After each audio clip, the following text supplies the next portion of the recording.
Hey guys, it's Andy here. Welcome to another episode of the Letterbox Workshop. As you can see on screen, coming from a very cold and wintry London.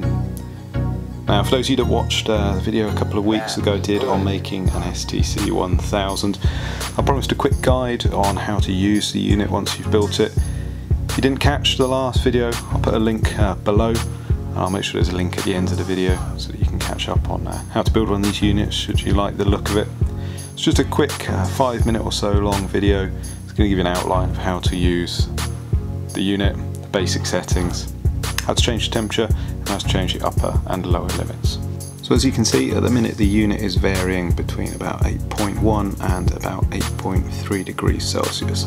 That's the temperature being measured in the probe. Just a second or so's delay on that, and that is in degrees Celsius. By holding the probe in my hand, you can see here the temperature gradually increasing on the display. So I simply connected a light on the right hand side of the screen. This indicates when the STC is requesting heat. On the left hand side of the screen, another light. This will come on when the STC is requesting the refrigeration to come on. So the temperature now is dropping a little bit more slowly than it was increasing by. This should give you a better indication of what's happening. So coming back towards 15 degrees Celsius, we should see the light on the left indicating refrigeration go out, and a couple of seconds later the light on the right hand side indicating heating come on.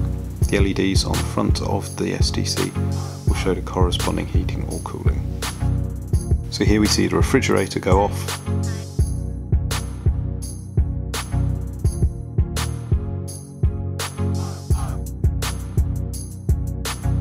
and now we see the heating come on.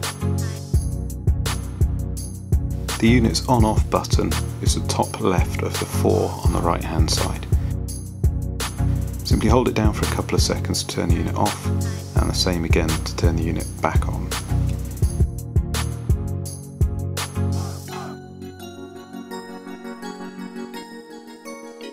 The easiest way to view the temperature that you are requesting the STC to maintain is to simply hold down the up arrow.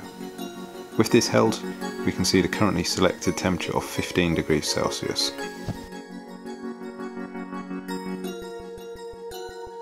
Holding the down arrow, that shows you your split.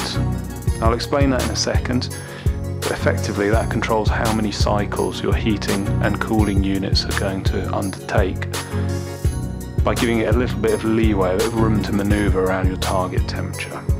I'll come on to that with a couple of charts that make it a lot clearer. It's very, very simple. Finally, we've got the S button. That gets you into your settings menu. You hold that down for a few seconds and you'll get the F menu coming up. So F1 is your target temperature. Now we need 2 hands to set this. We hold down S, we change temperature, so I'm going to increase it to 16.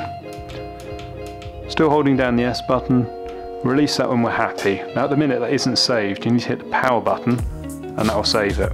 Back to the home screen again. Hold down the S button. Got F1 here. Just going to go down, which confusingly is actually the up button, to F2. Again, holding down the S button. I'm just going to change that to half a degree. Again, press the power button to save that. So what that means is our target temperature is 16 degrees. The 0.5 I selected means that you can ferment your beer anywhere between 16 plus your 0.5, so 16.5, to 16 minus your 0.5, so 15.5. And it will allow the temperature to fluctuate between those two figures before it turns on heating or cooling. Now the benefit of that is if you have a fridge and you don't want it short cycling, so effectively say your beer is sat at 16 degrees and that's your target temperature. So it warms up to 16.1. It's immediately going to turn the fridge on. That's probably then going to drop your beer down to 16 and it'll probably overshoot and it'll probably end up somewhere in 15.987, something like that, depending on how good your fridge is and how much beer you're fermenting. That's immediately going to turn the heating unit back on, which is then going to push it up to 16. It's going to turn off and then the fridge is immediately going to come on. So what you want is to allow a little bit of leeway between the two figures. Now it's a bit of trial and error on this.